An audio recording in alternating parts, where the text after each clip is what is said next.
আমরা স্বীকার করছি যে মুক্ত জীবন এটা নিয়ামত, কিন্তু এদেশের ওই যে 20% এখনো পর্যন্ত স্বীকার করছে না।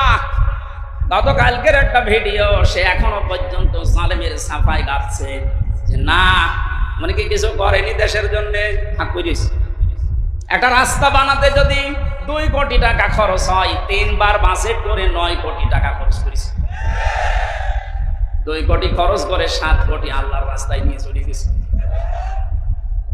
আল্লাহর রাস্তায় নিয়ে গেছে বললাম কেন? ওই দরবেশের কারণে। দরবেশ কত টাকা আত্মসাৎ করেছে দেখেছেন? 36,000 কোটি। আপনি জীবনে যদি গণনা করে তো জীবন শেষ হয়ে যাবে। দরবেশের যদি এই হাল হয়, যেগুলো ধরবেশ, ওগুলোর অবস্থা কি? আমার মনে হয় পালিয়ে যারা গেছে এদের টাকা পয়সা গুলো ডক্টর ইউনূস ঘোষণা দিয়েছে, এগুলো সব ফিরিয়ে আনা হবে। তাড়াতাড়ি করেন, সবগুলো ফিরিয়ে নিয়ে আসেন। শুধু ফিরিয়ে নিয়ে আসা না, যারা টাকা পয়সা আত্মসাৎ করেছে, বেগম পাড়া বানিয়েছে, এদের স্ত্রী সন্তান পুত্র যা আছে সব রাষ্ট্রের কাজে লাগান।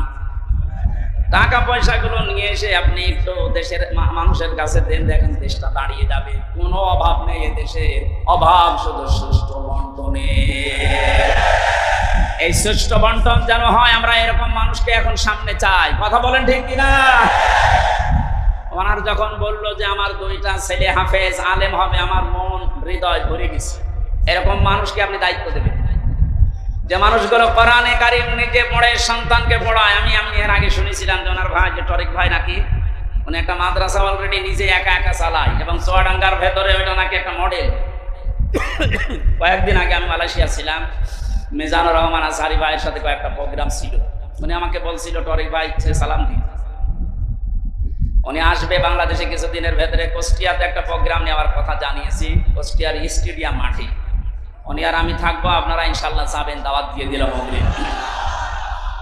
চুয়াডাঙ্গাবাসী 100 জনের 80 জন আমরা এখন স্বীকার করে নিলাম যে হ্যাঁ, এটা আমাদের জন্য নিয়ামত। কিন্তু ওই জালেমরা তারা এখনো পর্যন্ত স্বীকার করে না যে এই স্বাধীনতা এটা নিয়ামত।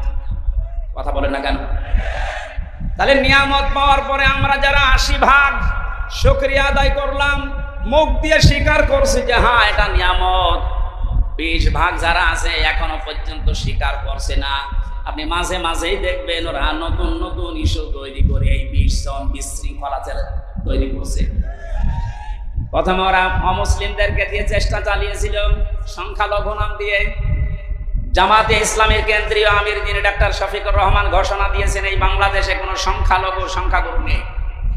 সুতরাং এই ইস্যু তুলে যারা মানুষের ভেতরে বিদ্রোহ তৈরি করতে চাচ্ছে তাদের হালে পানি নেবে না ইনশাআল্লাহ। ন্যায়ও নেই, পৃথিবী বুঝে গেছে না, এটা ওদের দুর্বিসন্ধি। এরপরে ওরা আস্তে আস্তে চালিয়েছিল প্রধান বিচারপতিকে দিয়ে দেশটা অস্থিতিশীল করতে, ছাত্রদের সামনে ধরা পড়ে গেছে। এরপরও যখন পারে নাই, চেষ্টা চালিয়েছে আনসার দিয়ে। কিসের আনসার? 42,000 আনসার নিয়োগ হয়েছে এই দেশে এই 9 সাল থেকে শুরু করে 24 সাল পর্যন্ত। তার 32,000 সবগুলো গোপালগঞ্জে। 42,000-এর 32,000 যদি গোপালগঞ্জের হয়, বাকি 63 জেলার মানুষ আমরা ঘাস কাটছি। দুর্নীতির কোন জায়গায় পৌঁছিয়েছিল আপনি চিন্তা করেন? এই দেশের জাতীয় মসজিদের ইমাম পর্যন্ত পালিয়ে গেছে। ইমাম সাহেবও যদি পালিয়ে যায়, আর কোন জায়গা বাকি আছে বলে আপনার মনে হচ্ছে? কোন জায়গা ফাঁকা নেই, সব জায়গা ওগুলো একেবারে পরিপূর্ণ হয়ে গেছে। আল্লাহর কোরআন জানিয়েছে লিয়াজদাদু ইসমা, আল্লাহ ওদের পাপ এমন ভাবে পরিপূর্ণ করে দিয়েছে যে জায়গা যখন আর খালি নেই, ওয়ালাহুম আযাবুম মুহিন, তখন ওদের অপমানজনক শাস্তি ঢেলে দিয়েছে। এর বাস্তব প্রমাণ এই কালামানি, ওর বিসি পর্যন্ত উড়ে গেছে। বলেন আর কি বাকি থাকে? এটা বিচারপতি তাও সুপ্রিম কোর্টের এত বড় শয়তান ছিল, কথা বললেই শুধু মুসলমানদের, ইসলামের আর কোরআনের। আর একজন বলতো, ওরে দেখলাম একজন কিক মেরেছে আদালতে, এমন একটা লাথি দিয়েছে, জালেমদের আমার মনে হয় এর চাইতে অপমান আর নেই। দরবেশের যে অপমান আমরা দেখেছি, দাড়ি কেটে নম হয়ে গেছে।